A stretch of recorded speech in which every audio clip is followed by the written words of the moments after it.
goal with this activity is to really loosen up the upper body. You're going to work the abs, also improve your hip mobility. Here's what you're going to do.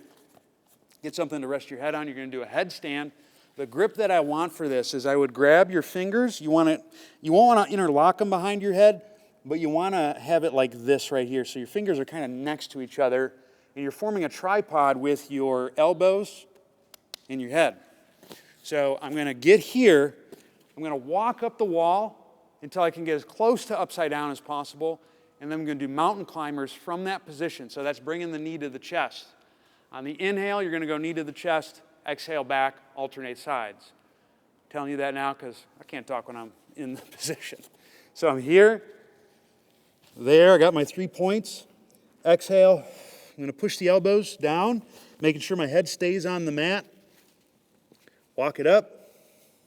Keep pressing through the elbows. Inhale, knee to chest. Exhale back.